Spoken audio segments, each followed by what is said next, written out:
Hi hello ഇന്ന് ഞാൻ വന്നിട്ടുള്ളത് ഒരു നൂഡിൽസിൻ്റെ റെസിപ്പി ആയിട്ടാണ്. നിങ്ങൾക്ക് എല്ലാവർക്കും ഇഷ്ടപ്പെടുന്ന ഒരു റെസിപ്പിയാണ്.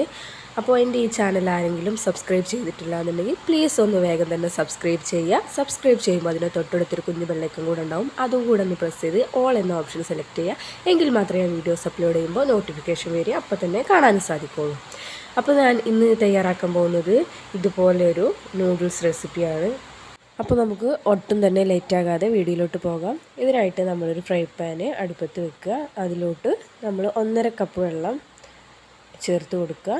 ഞാനിവിടെ 10 രൂപേൻ്റെ നമ്മുടെ സാദാ മാഗിയുടെ പാക്കറ്റാണ് എടുത്തിട്ടുള്ളത്. അതുകൊണ്ട് 1.5 കപ്പ് വെള്ളം മാത്രമേ ആവശ്യമുള്ളൂ. ഈ വെള്ളം ചെറുതായിട്ടൊന്ന് തിളച്ച് വരുമ്പോൾ നമ്മൾ മാഗിയുടെ പാക്കിലുണ്ടാവുന്ന ചെറിയൊരു പാക്ക് മസാല പാക്ക് ഉണ്ടാവും, അത് ഇതിലോട്ട് പൊട്ടിച്ചിടുക. എന്നിട്ട് നന്നായിട്ട് ഇളക്കി കൊടുത്തിട്ട് 1 മിനിറ്റ് നമ്മൾ തിളക്കാനായിട്ട് വെക്കുക. ഇപ്പോൾ നമ്മുടെ വെള്ളം നന്നായിട്ട് തിളച്ച് വന്നിട്ടുണ്ട്. അതിലോട്ട് നമ്മൾ മാഗിയുടെ പാക്കറ്റ് ഇട്ട് കൊടുക്കുക. നമുക്ക് വേണമെങ്കിൽ പൊടിച്ചിട്ട് ചെറിയ പീസാക്കിയിട്ട് ഇട്ട് കൊടുക്കാം. ഞാനിവിടെ പീസാക്കുന്നില്ല, അത് അതുപോലെ തന്നെ ഇട്ട് കൊടുക്കുകയാണ്. ചെറിയ നൂല് പോലെ കിട്ടാൻ വേണ്ടിയിട്ട്, നമ്മൾ പീസായിട്ട് പോകാണ്ടിരിക്കാൻ വേണ്ടിയിട്ടാണ് ഞാനങ്ങനെ ചെയ്യുന്നത്. നിങ്ങൾക്ക് വേണമെങ്കിൽ പൊട്ടിച്ചിട്ടിട്ട് കൊടുക്കാം. അപ്പോൾ ഇത് നന്നായിട്ട് തിളപ്പിച്ച് വേവിച്ചെടുക്കുക. ഈ നൂഡിൽസ് അധികം വേവാൻ പാടില്ല. അധികം നേരം വെന്ത് കഴിഞ്ഞാൽ ഈ നൂഡിൽസൊക്കെ ഇങ്ങനെ ഒട്ടി പിടിച്ചിട്ട് നിൽക്കും. നമുക്ക് ജസ്റ്റ് ഒന്ന് വേറിട്ട പരിപാടി കിട്ടുന്നത്. അപ്പോൾ നമ്മുടെ വെള്ളമൊക്കെ വറ്റി വന്ന് ഇതുപോലെ ആയിട്ടുണ്ട്. ഇത് നമുക്ക് ഒരു സൈഡിലോട്ട് ചൂടാറാനായിട്ട് മാറ്റി വെക്കാം. അടുത്തതായിട്ട് നമ്മളൊരു ഫ്രൈ പാൻ എടുത്ത് അതിലോട്ട് 1 ടീസ്പൂൺ ഓയിൽ ഒഴിച്ച് കൊടുക്കുക. നിങ്ങൾക്ക് ഏതാണോ ഇഷ്ടമെന്ന് വെച്ചാൽ അതിനനുസരിച്ചിട്ട് ഒഴിച്ച് കൊടുക്കാം. ഞാനിവിടെ ഓയിലാണ് എടുത്തിട്ടുള്ളത്. അതിലോട്ട് നമ്മൾ ചെറിയ പീസാക്കിയിട്ടുള്ള ചിക്കൻ കഷ്ണം ഇട്ട് കൊടുക്കുക. ലോ ഫ്ലെയിമിൽ ഇട്ട് കൊടുക്കുക. ഇല്ലാന്നെങ്കിൽ പെട്ടെന്ന് തന്നെ കരിഞ്ഞു പോകാൻ സാധ്യതയുണ്ട്. ഇനി ഇതിലോട്ട് നമുക്ക് ആവശ്യത്തിനുള്ള ഉപ്പ് ചേർത്ത് കൊടുക്കുക.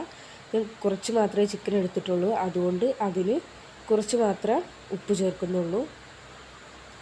എന്നിട്ട് നന്നായിട്ട് മിക്സ് ചെയ്ത് കൊടുക്കുക. പിന്നെ നമുക്ക് ഇതിലോട്ട് ആവശ്യത്തിന് കുരുമുളക് പൊടി ചേർത്ത് കൊടുക്കാം. കുറച്ച് മാത്രം, നമ്മുടെ എരിവിനനുസരിച്ചിട്ട് കൂട്ടുകയും കുറയ്ക്കുകയൊക്കെ ചെയ്യാം. ഞാനിവിടെ ഒരു 1/2 സ്പൂൺ മാത്രമേ കുരുമുളക് പൊടി ചേർത്ത് കൊടുക്കുന്നുള്ളൂ. നമ്മുടെ ചിക്കൻ കഷ്ണങ്ങൾ ഇവിടെ വെന്ത് വന്നിട്ടുണ്ട്. ഇത് നമുക്ക് ഒരു സൈഡിലോട്ട് മാറ്റി വെക്കാം. ഇനി അടുത്തതായിട്ട് നമുക്ക് 2 മുട്ട എടുക്കുക. എന്നിട്ട് നന്നായിട്ട് ബീറ്റ് ചെയ്തെടുക്കുക. ബീറ്റ് ചെയ്യേണ്ട ആവശ്യമൊന്നുമില്ല, ഓപ്ഷണലാണ്. നിങ്ങൾക്ക് നിങ്ങളുടെ കയ്യിൽ ബീറ്റർ ഉണ്ട് എന്നുണ്ടെങ്കിൽ ബീറ്റ് ചെയ്തെടുക്കാം. എൻ്റെ കയ്യിൽ ബീറ്റർ ഉള്ളതുകൊണ്ടാണ് ഞാൻ ബീറ്റ് ചെയ്തെടുക്കുന്നത്. ഇല്ലാന്നുണ്ടെങ്കിൽ നിങ്ങൾക്കൊരു സ്പൂൺ വെച്ചിട്ടോ ഫോർക്ക് വെച്ചിട്ടോ ജസ്റ്റ് ഒന്ന് പതപ്പിച്ചെടുത്താലും മതി. നന്നായിട്ട് ഫ്ലഫി ആയിട്ട് ബീറ്റ് ചെയ്തെടുക്കുക.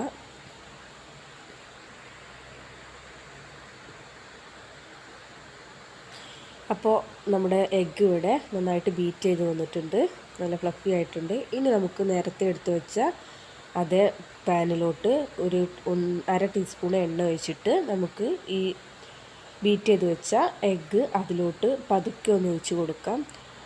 ഏറ്റവും ഇമ്പോർട്ടൻ്റ് ആയിട്ടുള്ള കാര്യം എന്ന് പറഞ്ഞാൽ ലോ ഫ്ലെയിമിൽ ഇട്ടിട്ട് വേണം ഇങ്ങനെ ചെയ്യാനായിട്ട്. ഇല്ലാന്നുണ്ടെങ്കിൽ മുട്ട പെട്ടെന്ന് തന്നെ കരിഞ്ഞു പോകാനും അതിൻ്റെ ടേസ്റ്റിൽ വ്യത്യാസം വരാനും സാധ്യതയുണ്ട്. അതുകൊണ്ട് നമ്മൾ ഏറ്റവും ലോ ഫ്ലെയിമിലിടുക. എന്നിട്ട് കുറച്ച് ചെറിയ കഷ്ണങ്ങളാക്കിയിട്ട് അരിഞ്ഞു വെച്ച ഉള്ളിയും തക്കാളിയും പച്ചമുളക് ഇവയൊക്കെ ഇതിൻ്റെ മേലിലൂടെ ഇട്ട് കൊടുക്കുന്നുണ്ട്. ഇതിലോട്ട് വേണമെങ്കിൽ നമുക്ക് ക്യാരറ്റ് ചോപ്പ് ചെയ്തെടുത്തത് നമുക്ക് ചേർത്ത് കൊടുക്കാം. എൻ്റെ അടുത്ത് ക്യാരറ്റ് ഇല്ലാത്തത് കൊണ്ട് ഞാൻ ഇത്ര മാത്രമേ ചേർക്കുന്നുള്ളൂ.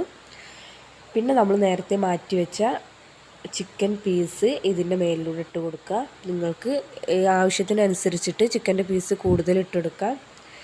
പിന്നെ നമുക്ക് കുറച്ച് മല്ലിയില ഇട്ട് കൊടുക്കുന്നുണ്ട്. മല്ലിയില നിങ്ങൾക്ക് ഇഷ്ടമാണെന്നുണ്ടെങ്കിൽ ഒരുപാട് കൂട്ടിച്ചേർക്കാം. ഞാനിവിടെ ഒരു മീഡിയം ലെവലിൽ മല്ലിയില എടുത്തിട്ട് ഇട്ട് കൊടുക്കുന്നുള്ളൂ. അപ്പോൾ ഇതൊക്കെ ഇട്ട് കൊടുത്തതിന് ശേഷം നമുക്ക് നമ്മുടെ നേരത്തെ ഫസ്റ്റായിട്ട് ഉണ്ടാക്കി വെച്ച നൂഡിൽസ് ഇതിൻ്റെ മേലിലൂടെ ഇങ്ങനെ സെറ്റ് ചെയ്ത് കൊടുക്കാം. എല്ലാ ഭാഗത്തോട്ടും ആവുന്ന രീതിയിൽ സെറ്റ് ചെയ്ത് കൊടുക്കാം. ഈ ഒരു 10 രൂപേൻ്റെ പാക്ക് കൊണ്ട് നമുക്ക് 2 ഇതുപോലത്തെ നൂഡിൽസ് ഉണ്ടാക്കിയെടുക്കാം. ഞാൻ മുഴുവനായിട്ട് ഇട്ട് കൊടുക്കുന്നുണ്ട്. നിങ്ങൾക്ക് വേണമെങ്കിൽ കുറച്ച് മാത്രം ഇട്ട് കൊടുത്താലും മതി. അപ്പോൾ ഇത്രയും സെറ്റായി കഴിഞ്ഞിട്ടുണ്ട്. ഞാൻ പിന്നെ നേരത്തെ ഉള്ളിയും തക്കാളിയും ഇട്ട് കൊടുത്തതിൽ കുറച്ച് ബാക്കിയുണ്ടായിരുന്നു, അത് ഇതിൻ്റെ മേലെ കൂടെ ഒന്നുകൂടെ ഇട്ട് കൊടുക്കുകയാണ്. എന്നിട്ട് നമ്മുടെ മുട്ടയൊക്കെ ഒരു ഭാഗം വെന്ത് കഴിഞ്ഞാൽ ഇതുപോലെ ഒന്ന് ഹോൾഡ് ചെയ്ത് മടക്കി കൊടുക്കുക. എന്നിട്ട് അതിൻ്റെ മേലെ ഒന്ന് പ്രസ് ചെയ്ത് കൊടുക്കുക, ഒന്ന് സെറ്റായി കിട്ടാൻ വേണ്ടിയിട്ട്. ഇനി നമുക്ക് ഇതൊരു പ്ലേറ്റിലോട്ട് സെർവ് ചെയ്യാം. അപ്പോൾ നമ്മുടെ ഈ റെസിപ്പി തയ്യാറായി വന്നിട്ടുണ്ട്. അപ്പോൾ എൻ്റെ ഈ നൂഡിൽസ് റെസിപ്പി നിങ്ങൾക്ക് എല്ലാവർക്കും ഇഷ്ടപ്പെട്ടു എന്ന് വിചാരിക്കുന്നു. എല്ലാവരും ട്രൈ ചെയ്ത് നോക്കുക. ഏറ്റവും സിമ്പിളായിട്ട് തയ്യാറാക്കാൻ പറ്റുന്നതും ഒരു വെറൈറ്റി ആയിട്ടും തയ്യാറാക്കാൻ പറ്റുന്നതായിട്ടുള്ള റെസിപ്പിയാണ് ഞാൻ ഇന്നിവിടെ കാണിച്ചിരിക്കുന്നത്. നമുക്ക് മുതിർന്നവർക്കാണെങ്കിലും കുട്ടികൾക്കാണെങ്കിലും രാവിലത്തെ ബ്രേക്ക്ഫാസ്റ്റിന് അതേപോലെ തന്നെ ഈവനിങ് സ്നാക്കായിട്ടും നമുക്ക് ഉണ്ടാക്കിയെടുക്കാൻ പറ്റുന്ന ഒരു റെസിപ്പിയാണ്. അപ്പോൾ നിങ്ങൾക്ക് ഈ വീഡിയോ ഇഷ്ടപ്പെട്ടു എന്ന് വിചാരിക്കുന്നു. വീഡിയോ ഇഷ്ടപ്പെട്ടാൽ പ്ലീസ് ഞാൻ എപ്പോഴും പറയുന്ന പോലെ ലൈക്ക് ചെയ്യുക, ഷെയർ ചെയ്യുക, സബ്സ്ക്രൈബ് ചെയ്യുക. അപ്പോൾ പുതിയൊരു വീഡിയോ ആയിട്ട് ഞാൻ വരുന്നത് വരെ ബൈ ബൈ.